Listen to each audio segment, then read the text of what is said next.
Hey/X/, I have a story that I really need to get off my chest. It's something that I spend hours and hours going over in my head every day, and every time I think about it, I get even more freaked out by each and every detail. It's not an easy one to tell, but I'll try my best in the hopes that it will make me feel lighter, and maybe you anons can chime in with your stories too. It's about Yellowstone National Park. To sum it up and keep it short, we found an unmapped and unexplored cave system there, and it's somewhere I will never go back.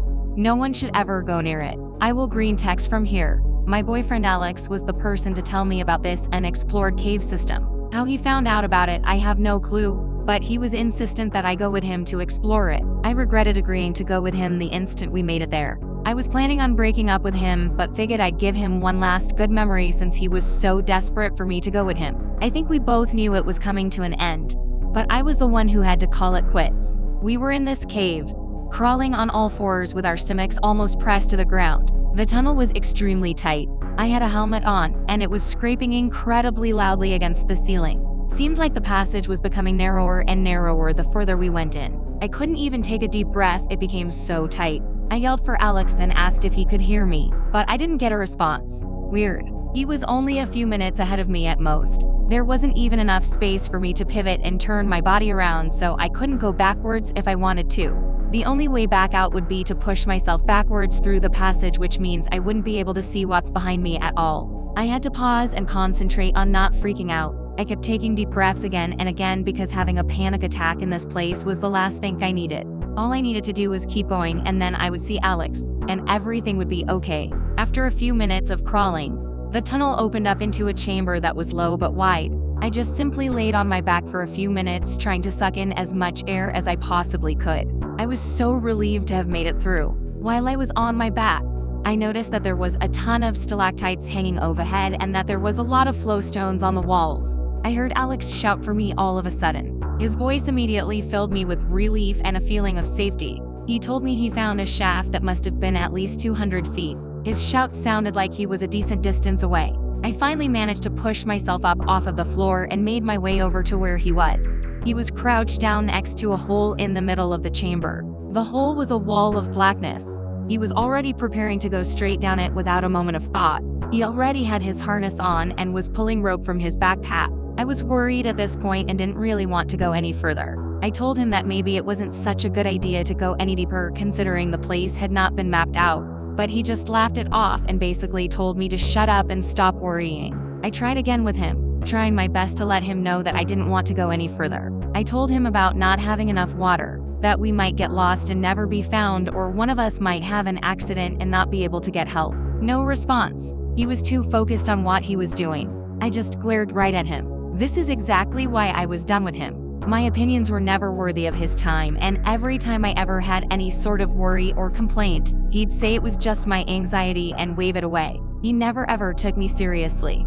I had no choice in the matter at this point. I didn't want to crawl back through that tunnel alone and try to make my way out without any help. I gave in, and we started to descend. I just had to get through one more trip. I have to admit, between the anxiety and the fear, I definitely had a small sense of intrigue. We were barely halfway down, and we had seen multiple other openings that led to who knows where. Maybe other unexplored caverns and shafts. The cave was so big it made me puzzled as to how it was still unexplored after all of this time. We finally reached the bottom. I unclipped myself and slid down the last bit of the way. I turned on my flashlight. We were standing in a massive cavern. I couldn't see the edges of the place, it was so big. My flashlight barely had any impact and struggled to illuminate anything around us. The place looked big enough to have its own city or civilization. People could live down here and no one would ever know. Alex was clearly very happy with himself and told me he wished he could stay here forever. He absolutely loved exploring caves and getting himself into tight spaces. I thought it was a bit insane, especially when I first met him. I didn't understand how anyone could find this type of thing fun. I still thought it was insane now, but I guess I was starting to understand why he found it so fascinating. His enthusiasm just kinda rubbed off on me, I guess. He reached into his backpack and pulled out a glow stick. He snapped it and placed it onto the floor in front of us. He said he wanted to map out as much of the place as possible and was going to use these glow sticks as markers. He charged ahead of me, but I didn't rush after him. I needed to take my time as much as possible. I imagined myself running and falling off of a sudden sheer cliff, and that is the last thing I wanted to happen. I was not going to be taking any risks. I noticed that we hadn't encountered any insects or anything in the system so far. No little bugs crawling on the walls or ants on the ground. The place seemed pretty lifeless and forgotten to time. The cavern eventually led us to a diverging path with the choice of 3 tunnels. This is where I caught up to Alex. One of them was way too small for us to fit, even smaller than the one we had crawled through earlier. The other 2 seemed pretty much the same aside from one having a little bit of a slope. I asked Alex which way we should go before we heard something horrible. It was a shrieking sound that rang through the air. Sounds like it came from the tunnel on the far left. It sounded so inhuman. It was like nothing I had ever heard before. I yelled out to him asking what the hell that sound was, but he just shrugged his shoulders. I told him that we needed to leave right this second, but he wasn't budging. The shrieks just kept coming again and again. They sounded like they were getting closer. They were accompanied by some strange hissing noise that followed right behind them. I told Alex to hurry up and that we were leaving right now. I was yanking at his arm with as much might as I could muster. Finally, he decided to start running. We rushed down the tunnel on the far right-hand side, which branched off into a maze of different passageways. I was way too panicked to keep track of which paths we were taking and just rushed through the first one I could see as fast as possible. Some of the passages led to dead ends, so we occasionally had to sprint back and take the next passage closest to us. The thing did not let up no matter how fast we ran. It stayed hot on our trail the entire time. Its shrieks were louder than our own breathing and the beat of my heart, and it's clear that it was catching up to us. I was starting to tire quickly, and I knew I couldn't keep up the running for much longer. My legs were about to fail. There was no other option left for us. We had to hide from it and wait for it to pass or lose track of us. I grabbed at and shoved Alex to get his attention and pointed frantically at an opening I saw nearby. It was something like a small fissure, and I had curled myself up into a ball just to be able to fit properly. Alex jumped in after me and dropped his headlamp to the ground while doing so. It fell to the floor hard and shattered completely.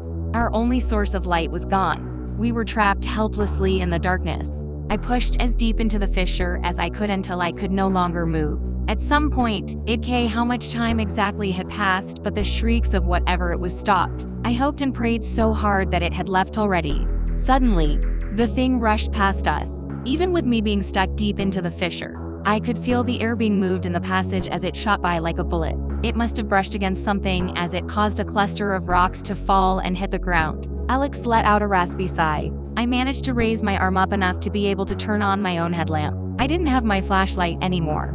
I must have dropped it while I was running for my life. We had a little bit of light at least, even if it wasn't much. I could barely see anything. Alex's body was blocking most of my line of sight. I asked him if he could see anything at all, and he told me no. His breath was shaky as he began to tell me that he left all of our supplies. Everything. Our first aid kit, our spare flashlights, our food supplies, and the candles we brought. They were all still inside the backpack that he dropped. Damn. Not only was that thing still out there, but we didn't remember the way back. He said that we should look around for any sign that we could follow back, like handprints or footsteps. I didn't have any better ideas. He started squirming back out of the fissure and my heart sank. I couldn't get out. I was freaking stuck in here. I tried to slide out, but I couldn't budge an inch. The way I had contorted myself to fit myself deep in here meant that I couldn't maneuver my body, and pushing forward had no effect. I was really starting to panic, and I was begging for him to help me out of here. If I stayed in here a second longer, the anxiety was going to make me explode. He told me to calm down and that he was going to try and pull me out. He told me to push at the same time as he was pulling. I felt pathetic, but at this point, I just wanted to be out of here. I told him I was ready. After a couple of minutes, he dropped my hand suddenly. He told me to give him the headlamp. I asked him what was wrong. He told me to just shut up and give him the headlamp. I told him no freaking way, not until you tell me WDF is going on. He just gave me a blank stare, a 1,000-yard stare. Tears started to well up in his eyes, and he told me he was sorry and that there was nothing else he could do. He reached out and tore the headlamp off my head, telling me he would try his best to come back for me in an effort to soothe me. Tried to fight back and hit him, but it was no use. I could only move one of my arms freely as the other was contorted and stuck, and one wasn't enough force to stop him. I screamed, begged. I pleaded for him to not leave me. I grabbed his wrist, but he just shook it off and refused to look at me. He walked away and took the only source of light left with him. All I could do was listen to his footsteps fading away as I sat here, preparing to die. I was distraught, and then I quickly became furious. He was probably going to lie about leaving me down here and make up some tragic heroic story for himself, the damn coward. I told myself I wasn't just going to die like this. I repeated it in my head over and over again like a mantra. I took deep breaths and started my attempt at loosening myself from the hole I was stuck in. I recall reading some advice on an old forum about what to do if you ever get stuck in a tight space in a cave. I had wriggle, and if I got stuck, I needed to exhale and then try to move again slowly. Just keep chipping away. It took a long time, and by the end I was drenched in sweat. I kept making little amounts of progress inch by inch, but it took me a long time. When I finally slid out and fell to the ground, I cannot tell you just how relieved I felt at that moment. My skin was flaking at this point from the friction of sliding my skin against the jagged walls. But I didn't care anymore. I was shivering when I finally got out. I had some big problems though. No light, no food, and only a small amount of water left in my bottle. I also had no way to stay warm without the candle that we'd left in the backpack. I could not see anything whatsoever. My eyes were never going to adjust. I had to focus my hearing and try to use it to the best of my ability, as that was my only hope of finding my way back. I listened intently for any rustle at all and suddenly felt the pressure of wind against my face. I turned around to try and locate where it was coming from. This was my only hope. It either leads me out of the cave or I die here. No one would know that we were missing until at least tomorrow night, so any hope of a rescue with that thing skulking around was out of the question. I picked the direction that it seemed like the wind was coming from and crawled forward blindly. I was so anxious I thought my legs would give out, so opted to crawl instead. I could be a little quieter this way too. I had to focus as hard as I could on the air pressure. I had to stop and move backwards multiple times just to be sure I was going the right way. Progress was incredibly slow. I decided to pile up some rocks as I made my way further in order to have at least some kind of marker to help me if I need to get back. The breeze was becoming stronger. I was heading the right way. I wanted to sprint towards it so badly, but I knew that would be stupid. And then I sighted some kind of light ahead of me. It must be daylight. My heart shattered as I moved closer and found that it was not daylight. It was a beam of electrical light that was fixed and unmoving. I kept up my crawling pace as my surroundings were still too dark to fully make out, and I didn't want to take any chances. I must have been making my way through another large cavern. The ground was really uneven, and I kept feeling my hands stabbing into small rocks on the ground. I got closer to the light. There was someone sitting against the wall, completely still. It was Alex. His face was pale and sweaty. He was definitely alive. I could see him breathing ever so faintly. I was torn between rage and pity. He brought this on himself though. I yanked the headlamp off of his helmet and I began to wipe it down. It was weirdly sticky. I secured the headlamp to myself and tilted my head in order to see him more clearly. What I saw made me scream. He had a cluster of cream-colored sacs all over his body. Each sac was about the size of a human hand, and they were shiny as well as semi-transparent. There was a sac bulging over his stomach that I couldn't take my eyes off of. I took a closer look and could see some kind of worm-like shape writhing around inside of it, trying to break its way out. I knelt down beside him and could see the blood dripping all over him. His lips started to tremble, and he tried to form my name with his mouth. But he couldn't. It just came out as a sort of mixture between a groan and a mumble. His hand twitched and reached out for me. I got up and tried to bring him with me, but he couldn't move at all. He just remained on the ground with his arm outstretched with his hand twitching helplessly. Looking into his eyes was horrible. I could see the pain and the terror inside of them. I wanted to help him. I had to help him, but I didn't know what I could do. I could hear something dropping to the floor and squelching beside me as I backed away. It was more of those sacks. They had fallen from the ceiling and spilled their vile-smelling contents everywhere. Next to where the sacks had dropped down, I noticed a sea of bones piled in the corner. Suddenly, the light from my headlamp hit something and I caught a glimpse of what looked like pale human arms. I also saw what looked like a human torso and arms. That was no human. There were a pair of mandibles protruding from its face where its mouth should have been.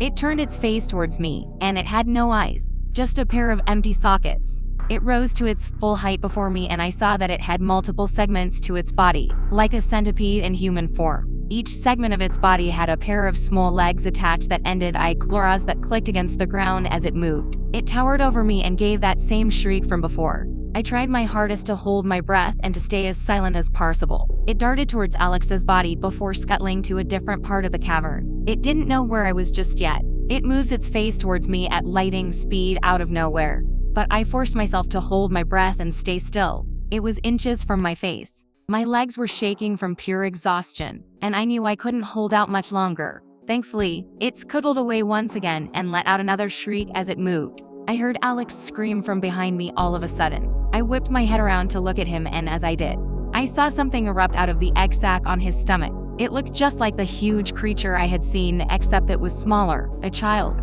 It shrieked loudly as it emerged, raised its head towards the ceiling, and then lunged at Alex and tore open his throat in one rapid movement. I could only watch as his blood spurted through the air. I couldn't hold it in anymore. I made a damn run for it. I tried to follow the air current that I could feel earlier and was moving faster than I ever had before in my life. There were tons of the egg sacs in the way as I made my escape, and I didn't even have the energy to leap over them. I had to listen to the disgusting sounds as I trampled them with my feet. The passage I was following led upwards to a slope that was steep, but I made my way up it as fast as I could. I ignored all the bones that I saw on my way out and just focused on running.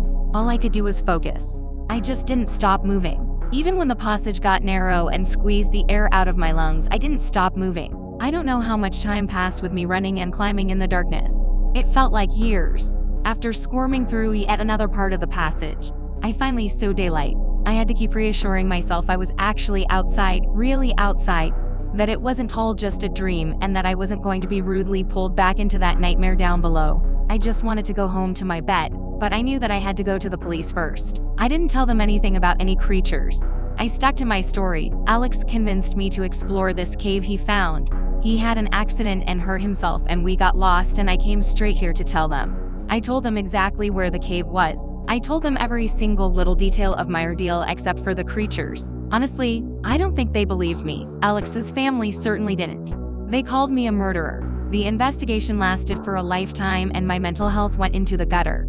I felt like trash and human scum for every day of my life. They gave up after about 6 months. The case is still technically open, but they couldn't find any evidence to convict me, and they couldn't find his body either. They told me that they conducted a thorough investigation of the cave, but they must be lying. Either they're lying, or they're not telling the whole truth about investigating that place. I think they might have sealed it up by now. Better I never went anywhere near to check.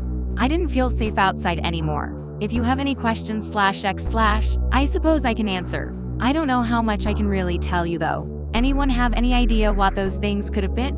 Are we in any danger of them surfacing, or do you think they can only survive down there? Either way, I think I'm gonna stay a neat recluse for the rest of my life.